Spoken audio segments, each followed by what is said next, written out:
All right. This is going to be the last section in chapter 15. The last section in chapter 15, which is reference cycles can leak memory. Let's start. Rust memory safety guarantees make it difficult, but not impossible, to accidentally create memory that is never cleaned up, known as memory leak. Preventing memory leaks entirely is not one of Rust's guarantees in the same way that disallowing data races at compile time is. Meaning, memory leaks are memory safe in Rust. We can see that Rust allows memory leaks by using ref counting type and ref cell type. It's possible to create references where items refer to each other in a cycle. This creates memory leaks because the reference count of each item in the cycle will never reach 0. And the values will never be dropped. Alright, so a few things I stated in this was that, one, most importantly, in Rust you can have memory leaks. However, it means that the memory leaks are memory safe in Rust because of the guarantees.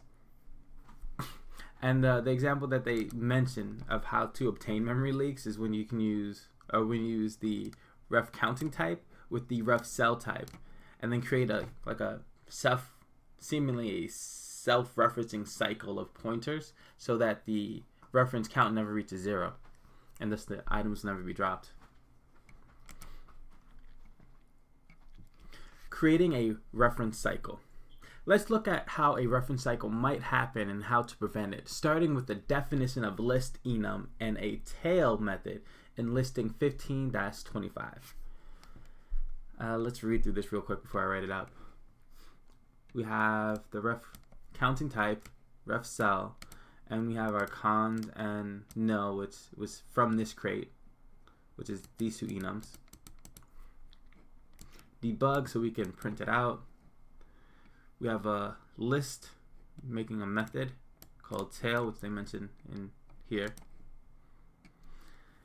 And our tail is a pointer reference to a ref cell, which has a ref counting and has a list in it. Okay.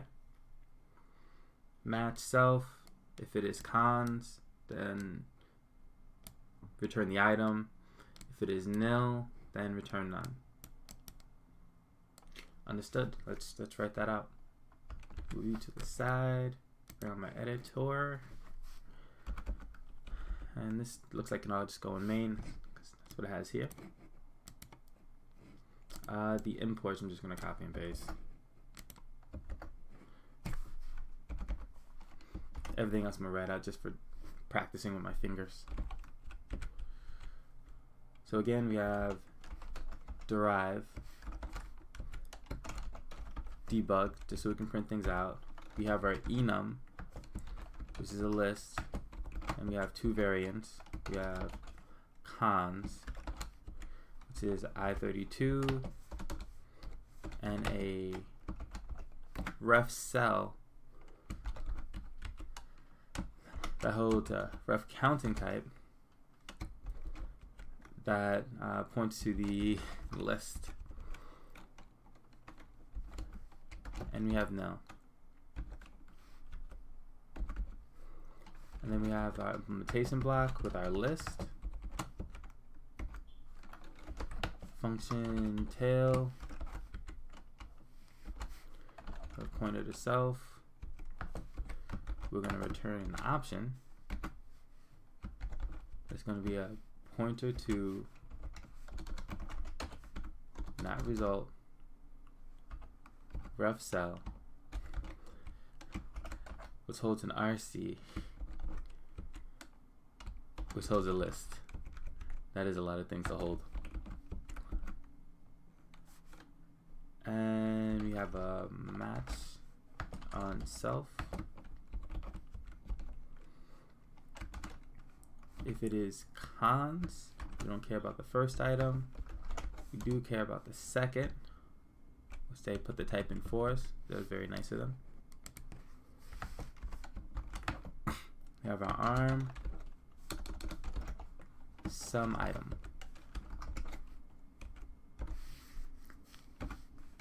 If it is nil, turn none.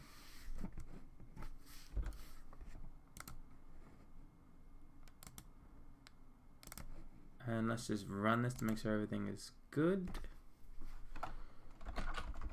Cargo run. Hello world. We're golden.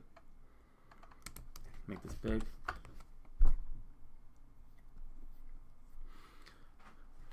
Using another variation of the list definition from listing 15-5, the second element in the cons variant is now ref cell, ref counting type, list, meaning that instead of having the ability to modify I32 value as we did in listing 15-24, we want to modify the list value a con variant is pointing to. We're also adding a tail method to make it convenient for us to access the second item if we have a con variant. So yeah, they're just pointing out this change, which now means that we can ref cell allows us to make changes to immutable objects that are, to our references, immutable like references. So inside of ref cell, we now have access to the ref counting type, which holds list, which means that we can now make changes to list underneath the covers. And then what else did they mention here? Oh, the tail method, which is just a convenience method to get the second item, this thing. Well, this entire thing. So then I guess we can access it and then change it if need be. In listing 15-26, we're adding a main function that uses the definitions in listing 15-25. This code creates a list in A and a list in B that points to the list in A. Then it modifies the list in A to point to B, creating a reference cycle.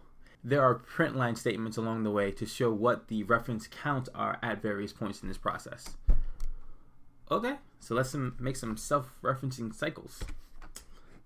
Let's see, this main is, let's go through it real quick. We have our A, which is ref counting new cons. So we make a list, right? Then we get our strong count of A, which ref counting, so we can figure out how many references are associated with it. Tail, which prints out the next item. I see. Got our reference B, which then clones A. So we have our first item, 10, and then we have a pointer to A, which is here. A, we do the strong count again to see how many references are associated with it. We do a strong count on B to see how many references are associated with that. Then we do a next item on B. And if some link A.tail, they link that borrow the mutable instance, and then they clone B. And this is where the self-referencing comes in now. Because now A.tail is now pointing to B, which means B is pointing to B, seemingly. So they print out the ref count, the strong count for B, and then print out the strong count for A. And then here they have a commented line. It says, uncomment the next line to see that we have a cycle. It will overflow the stack. I'm really interested to see what it means, or see what it looks like when we overflow the stack in this manner. See what happens. I more or less understand what's going on here, so I'm just gonna copy and paste this for, so it's quick. Typing takes a lot of time.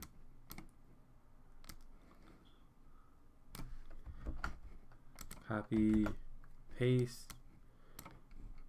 Everything looks good, and then this part too.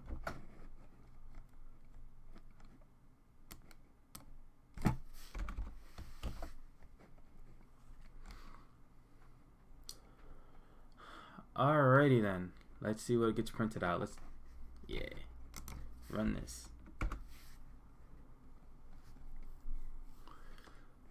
So we got to the first print, right? Reference count is 1. That is this line. Then we did the tail. Tail says points to nil. Okay, cool. we created B, and then we did the second line print statement right there, or third print statement, which is right here. After B creation, ref count, strong count for A is 2, which is expected. Strong count for B is 1, which is expected. And then print out the tail, that is right here. So B next item, 5 and no. Okay. Oh, nice. That's one thing I didn't realize. Printing out the tail prints out everything associated with it, because this is the entire list. I see. So you know the first item for B is 10, right? But the second item is 5 because of A, and then after that is nil. So this is all of A just printed out. Okay. And then we did this line. B count right here. So after we clone B and changed that for the tail of A, or added it to the tail of A, seemingly, because tail of A was null. Wait, is it still null? Strong count, creation, B.tail. Yeah, it is. We got a new count for B, which is 2, because it's here and it's here. So that's like strong count of 2, and A, which is still a strong count of 2. And then the print, which, what should it do? Let's think about this. So we know that printing next prints out the entire list, and our list is recursive in that it like cycles and calls itself over and over and over again. So I predict that it's just gonna print the same thing over and over and over again until it crashes, until like I control out of the program, Control C. But I could be wrong. I haven't ran this yet. Let's see what happens. Ready, set, go. Oh, wow, it dumped itself. That's interesting. So yeah, we have it calling itself over and over and over again, and eventually just stopped and aborted the program.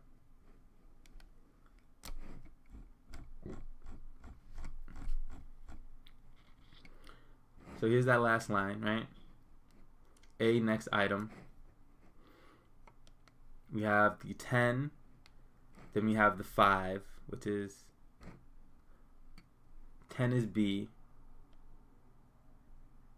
Are we printing? We're printing A, yeah. A tail. 10, which is B. 5, which is A from A. And then we have the 10 again, which is from B. But B has A at the end of it, so then we see A again, and then A has B at the end of it, so we see B again, and just over and over and over and over again until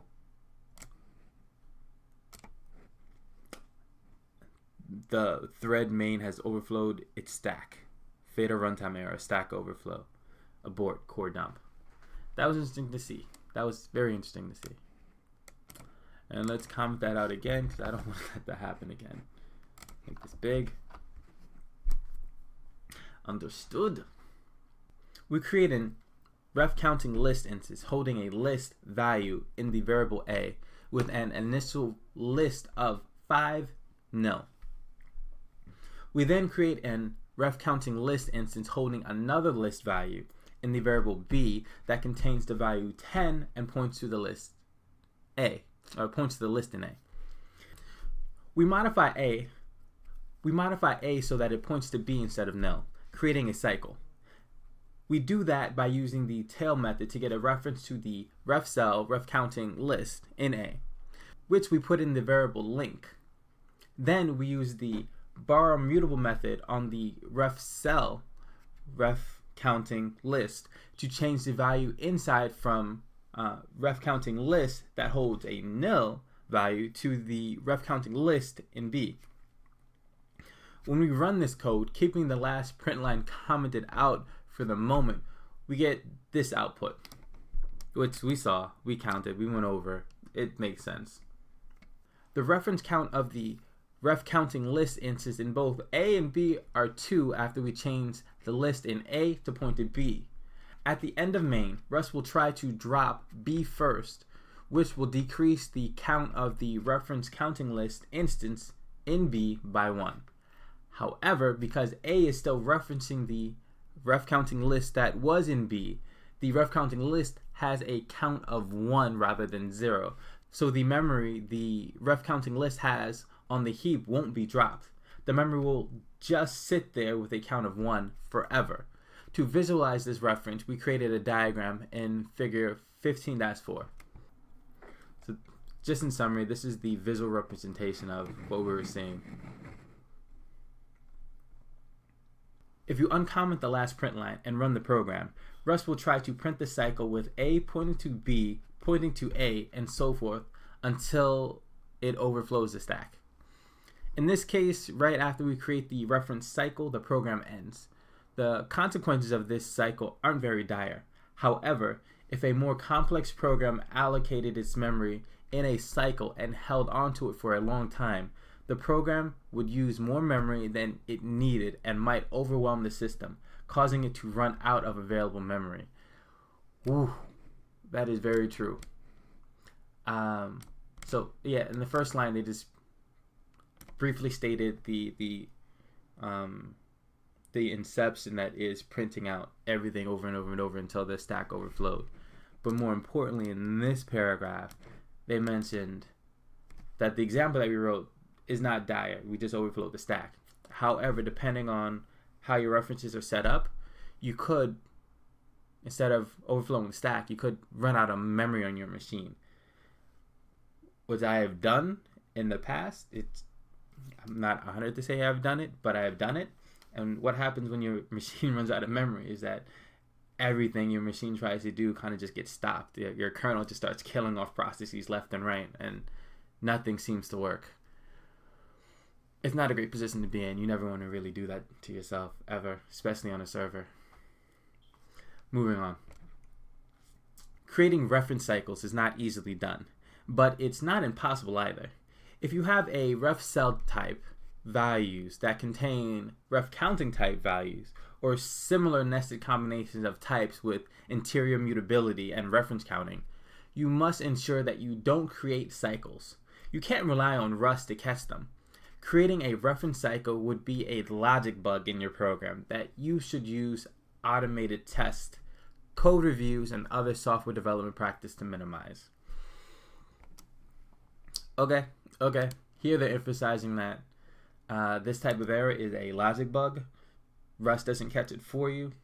So if you did want to catch this, you have to use the other practices in software development to catch it, such as automated tests, right here, code reviews, and whatever else you have in your pipeline development cycle process. Another solution for avoiding reference cycles is reorganizing your data structure so that some references express ownership and some references don't. As a result, you can have cycles made up of some ownership relationships and some non-ownership relationships, and only the ownership relationships affect whether or not a value can be dropped. In listing 15-25, we always want cons variants to own their list, so reorganizing the data structure isn't possible. Let's look at an example using graphs made up of parent nodes and child nodes to see when non-ownership relationships are an appropriate way to prevent reference cycles. Alright, so right here, they said there's another possible solution, and this possible solution deals with adding a different type. So we've already been introduced to ref counting type, right? And ref counting type has an ownership relationship with the thing that it is counting. But there's seemingly another type, which I'm guessing is weak type, where it does something similar to ref counting type in terms of counting, but it doesn't have an ownership relationship with it. So if that count does exist, but it doesn't have ownership of it, that item or memory can probably still be dropped. At least that's what I'm guessing. However, they did go on to say that in our specific situation, because we want Khan to own their list, this alternate solution is not viable. It happens. So let's figure out what this is. Preventing reference cycles, turning an ref counting type into a weak type. So far, we've demonstrated that calling ref counting clone increases the strong count of a ref counting instance, and a ref counting type instance is only cleaned up if its strong count is 0. You can also create a weak reference to the value within an ref counting type instance by calling ref counting downgrade and passing a reference to the ref counting type. When you call ref counting downgrade, you get a smart pointer to type weak type. Instead of increasing the strong count in the ref counting type instance by 1, calling ref counting downgrade increases the weak count by 1. Okay, there's a different counter. The ref counting type uses weak count to keep track of how many weak type references exist, similar to strong count. The difference is the weak count doesn't need to be 0 for the ref counting type instance to be cleaned up. Okay, so they validated our at least assumptions or guesses. There was only really one difference, is we have ref counting type, right, which is associated with a strong count, and we know that the strong count has to be 0 in order for ref drop mechanism to clean up the data for us, right? But if we call ref counting downgrade, we get a weak type, and the main difference between the weak type and the ref counting type is that they increment different counters. So for the weak type, we increment the weak count by 1. And what's important about this is that the weak count does not have to be 0 for Rust to automatically clean up the data for us, which is kind of cool. So let's say in a scenario where the strong count is 1, right, and the weak count is 10, we get to the end of the scope, Rust drops the strong count from 1 to 0, knows that now it can clean everything up, even though there are 10 other weak references to this thing. Yeah. Strong references are how you can share ownership of an ref counting instance. Weak references don't express an ownership relationship. They won't cause a reference cycle because any cycle involving some weak references will be broken once the strong reference count of values involved is 0. So yeah, they're just reiterating what I just said for the most part. Because the value that weak type references might have been dropped, to do anything with the value that a weak type is pointing to, you must make sure the value still exists. Do this by calling the upgrade method on a weak type instance, which will return an option ref counting type. You'll get a result of sum if the ref counting type value has not been dropped yet, and a value of none if the ref counting value has been dropped. Because upgrade returns an option, Rust will ensure that the sum case and the none case are handled, and there won't be any invalid pointers. Okay, so this is a question we should have been asking ourselves a second ago, because in the case that you have your strong count of 1, right? The scenario said strong count was 1, the weak count was 10. We got to the end of scope, the strong count went to 0. That memory associated with the ref counting type has been dropped and cleaned up. What happens to these 10 weak type references? Well, when you're using the weak type reference, you have to call a specific method called upgrade to check to see whether or not that memory has been dropped. And this upgrade returns an option, so it's either going to say no, it hasn't been dropped, and give you the ref counting type, or in the scenario that we just mentioned where this was dropped and these 10 referenced it, it's going to return none. And because this is an option, you would have to deal with both the sum case and a none case, which means that you will never have to deal with an invalid pointer. Kind of cool. As an example, rather than using a list whose items know only about the next item. We'll create a tree whose items know about their children items and their parent items. Ooh, we're creating a tree as an example. Okay. Creating a tree data structure, a node with children nodes. To start, we'll build a tree with nodes that know about their children nodes. We'll create a struct named node that holds its own i32 value as well as references to its children node values.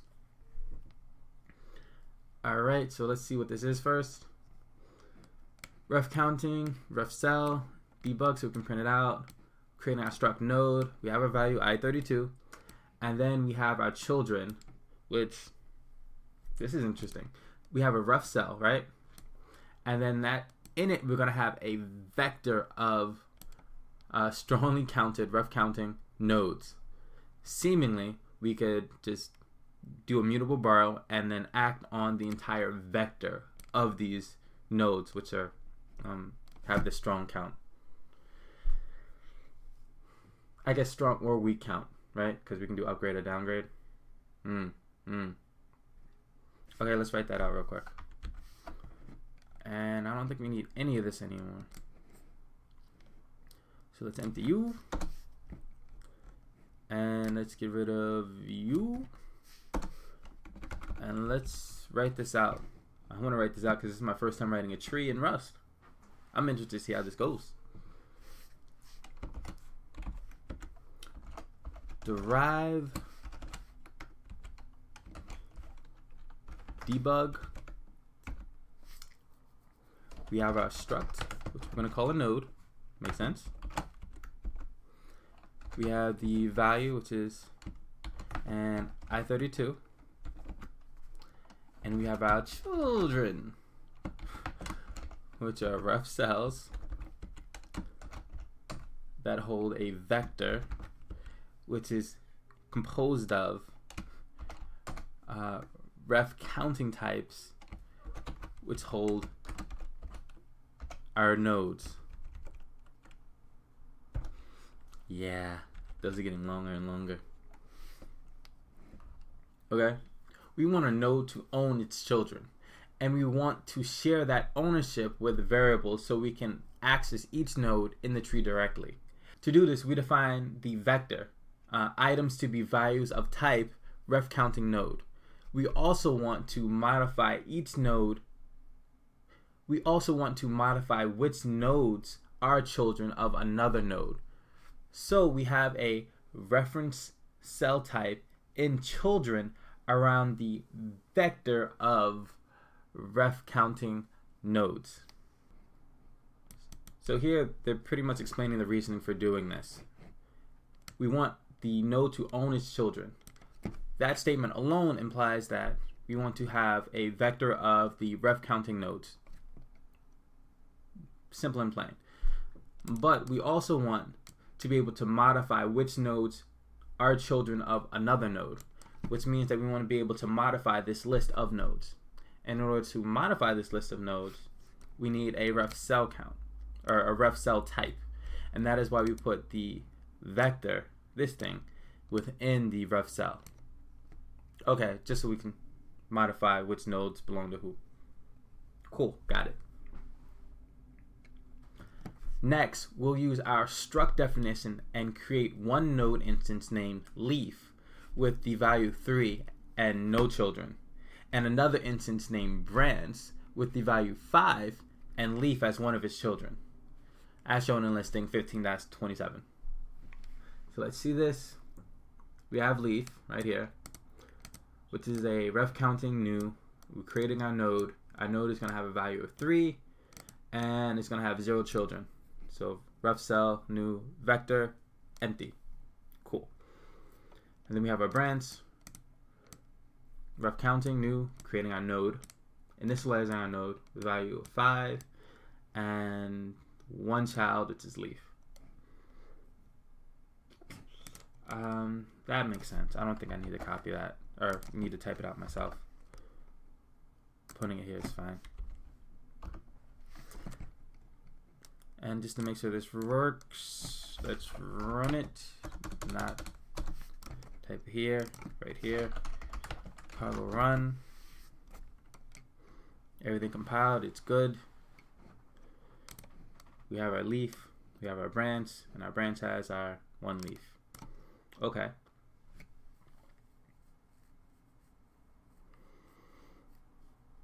I guess one thing to note is that ref counting clone. In our branch, we cloned our leaf, which means it's a strong count.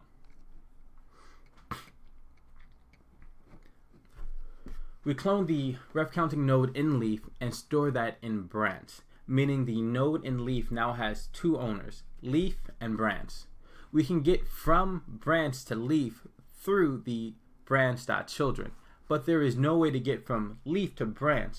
The reason is that the leaf has no reference to branch, and it doesn't know they're related. We want leaf to know that branch is its parent. We'll do that next. I see. So coming back to this, what they state here is the situation that we currently have, right? We have our leaf node, which has 0 children, and based on our definition of node, has no reference to parent. So our leaf has no idea that it has a parent. In terms of the branch knows it has children because it's a direct thing defined in our struct. But there is no way currently from going from our leaf to the parent. So we can go down the tree from branch to leaf, but we can't go up the tree from leaf to branch / parent. And we're going to do that next, because that's what they stated there. Adding a reference from a child to its parent. To make the child node aware of its parent, we need to add a parent field to our node struct definition. The trouble is in deciding what the type of the parent should be. We know it can't contain a ref counting type because that would create a reference cycle with leaf.parent pointing to branch and the branch.children pointing to leaf, which would cause their strong counting values to never be 0. Correct. Here they're just stating the premise of what we're actually visualizing. If we create a reference from, we have a reference from parent to child, right? And it's a strongly counted reference. If we use the same method and create a strongly counted reference from child to parent, then we'll have a cycle where it be just like the example we did with the list, and it kept repeating and cycling through. We do not want that. Thinking about the relationships another way, a parent node should own its children. If a parent node is dropped, its child nodes should be dropped as well. However, a child node should not own its parent. If we drop a child node, the parent should still exist. This is the case for weak references. Okay? Here they're thinking about the situation logically. So if a parent node is dropped, right, then all of the children nodes should be dropped as well, just because of the relationship. However, if a child node is dropped, that should not affect the parent. And because we have that kind of relationship, this signifies a weak reference from the child to the parent, because the child should reference the parent, but if anything happens to the child, the parent should be fine. So instead of reference counting type, we'll make the type of parent use weak type, specifically a reference cell weak type that contains node. Now our node struct definition looks like this. And we now import weak right here. And now we have a reference to parent. Ooh. Ooh. Okay. So let's add a parent. Ref cell. Oh, I didn't import weak yet.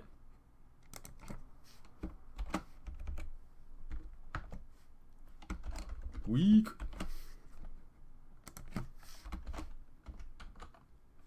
Oh, wrong week.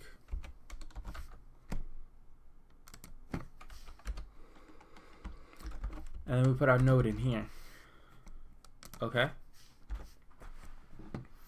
And now let's change our definitions down here because we still have to initialize our nodes. So in the case of leaf, we create a new week reference and it just has nothing in it, seemingly. Okay. So node for our leaf, we have our parent, which does not exist yet. Ref cell, new,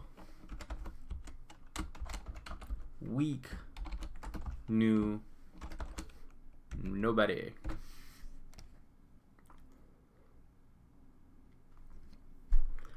And then down here for our branch doesn't have a parent, which that we know. So this is the same exact line. Copy, paste, right? Same exact line. Ref cell, new, week, new, nobody. And then they add a line down here to create the parent relationship. So we have our leaf.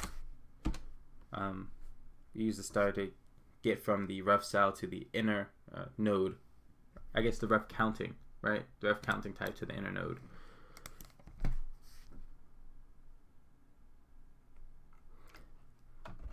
Leaf dot parent dot borrow mutable.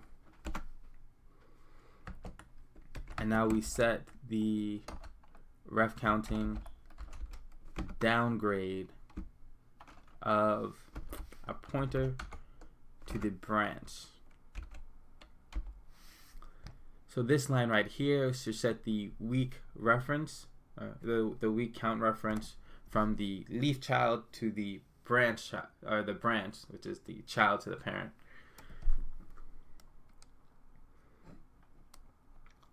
And then they have a print line. Leaf print parent. Ooh. This is an example of us using the upgrade to see if the parent still exists, or to see if the week reference. To see, this is our. And then here we have a line, leaf parent, and it looks like leaf dot parent dot borrow upgrade. I see. So this is an example of us checking the week reference and making sure it exists. Because we have the parent, and we're going to borrow the parent, which is immutable borrow. And we're going to do upgrade. Upgrade is going to return the sum, right? I believe, or an option. And this is probably just going to print it out. So let's see what it does.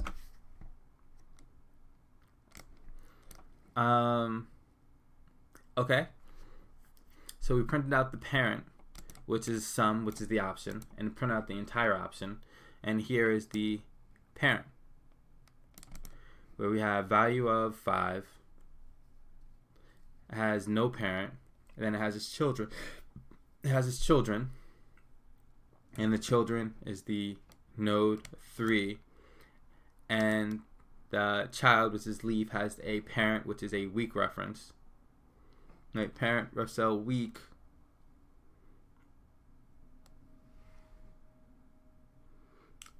Child reference. Ooh, wait, that's interesting.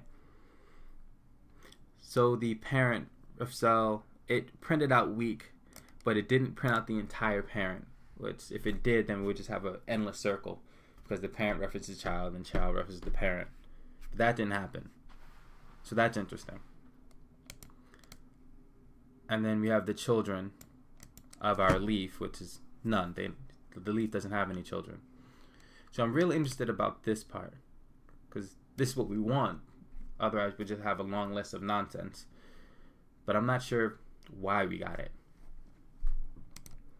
Let's continue reading.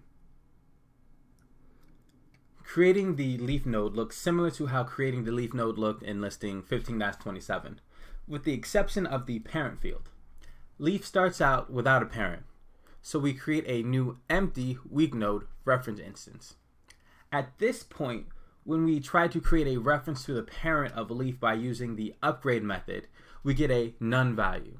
We see this in the output from the first print line statement, none. Wait, there was another print line statement? Did I miss one? Oh, I did miss one right here. Copy, let's put that right after the main, right here. So let's run this again so we can see it. So here's the first line that they're talking about where the parent is none, because it doesn't exist yet. Okay. When we create the branch node, it will also have a new weak node reference in the parent field because branch doesn't have a parent node. We still have leaf as one of the children of branch. Once we have the node instance in branch, we can modify leaf to give a weak node reference to its parent. We use the borrow mutable method on the ref cell weak node in the parent field of leaf, and then we use the ref counting or reference counting. I keep saying ref counting, it's reference counting. Reference counting downgrade function to create a weak node reference to branch from the reference counting node in branch. They're just explaining some of the code that we went through. This line right here, where we just make the weak reference to the parent. Then we print the parent of leaf again. This time we get a sum variant holding branch. Now leaf can access its parent. When we print leaf, we avoid the cycle that eventually ended in a stack overflow like we had in listing 15-26. The weak node references are printed as weak. This is what I was interested in. Right here, this sentence. So that explains this part right here. So to avoid the stack overflow, weak type references are printed as weak, and they do not explicitly have all the information associated with, in this case, the parent, but whatever they're referencing. Cool. And they have that here. Here's the weak, right behind that little copy sign. The lack of infinite output indicates that this code didn't create a reference cycle. We can also tell this by looking at the values we get from calling reference counting strong count and reference counting weak count. So next section, visualizing changes to strong count and weak count. Let's look at how the strong count and weak count values of the ref counting node instances change by creating a new inner scope and move the creation of branch into that scope. By doing so, we can see what happens when branch is created and then dropped when it goes out of scope. The modifications are shown in listing 15-29. Okay, some modifications, just so we can see the counting. Let's go to top of main. What changed? We still have leaf. It is still value of 3. It still has a initialized parent of none. Has 0 children, as we expect. But the printing statements have changed. And we're printing out the strong count and weak count. The strong count of leaf and the weak count of leaf right here. Okay. Do I need to keep the parent print out? I think not. And then we have our new scope here where the branch is being created. So you get put into a scope. And the end of this is after this line.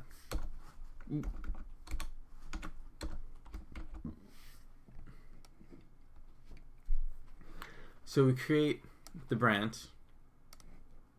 Value 5 has no parent. We have our one child. We then link the child and the parent through the weak reference. And then after that, we start doing some printing. Right here, we print out the strong and weak count for the branch.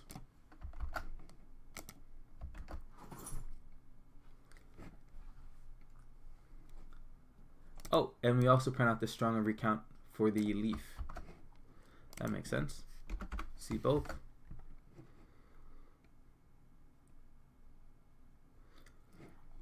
And then after that, we still try to print out the parent of leaf.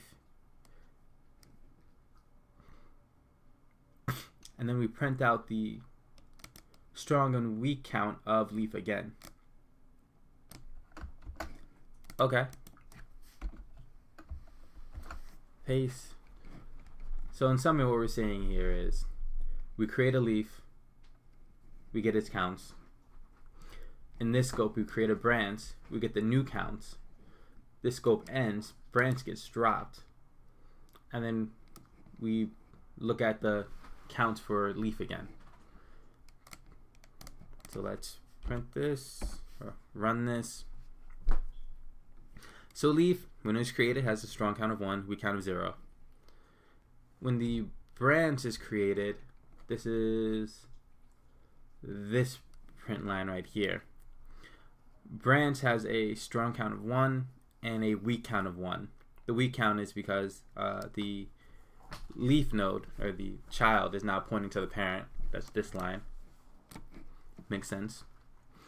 And then we print out the counts for the leaf node, or child, and that is 2 because it has a reference to itself, and the branch has a reference to it, but there are no weak references.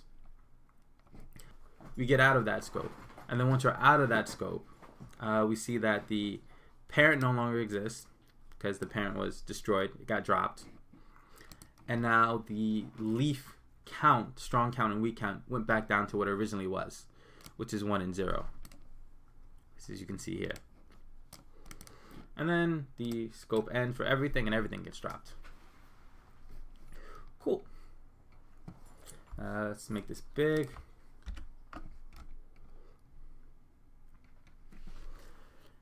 After leaf is created, its ref counting node has a strong count of 1 and a weak count of 0.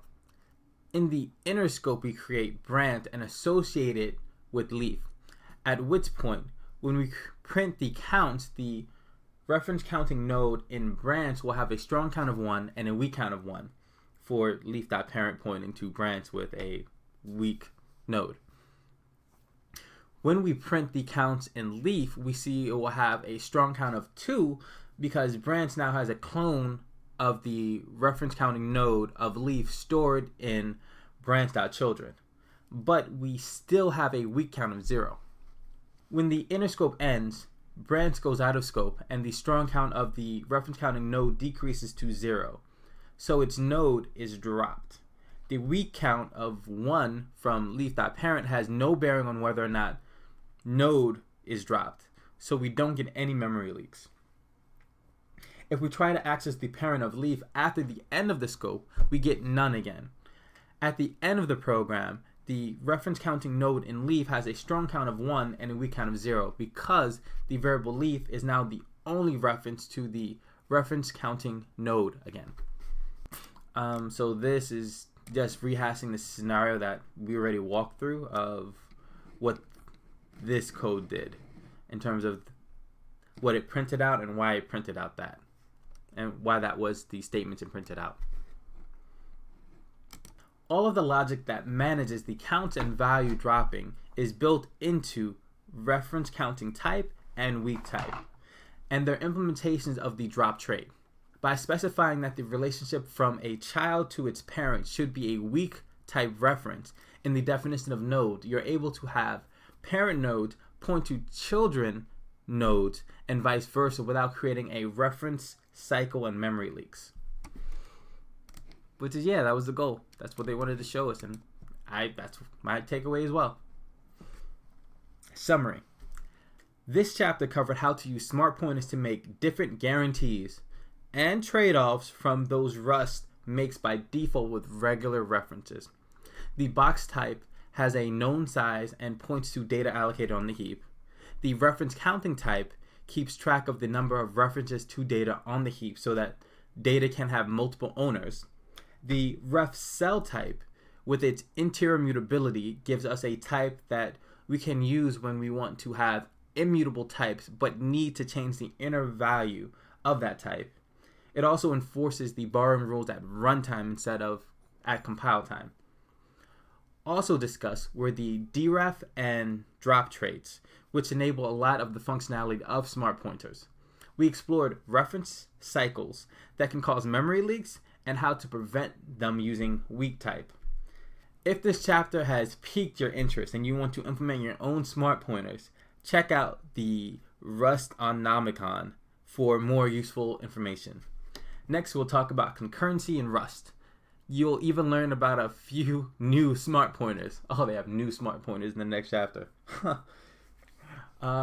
Okay, yeah, that was the end of this chapter and this video. I hope you enjoyed the video. If you did enjoy it, please like and subscribe. Outside of that, see you next time. Peace.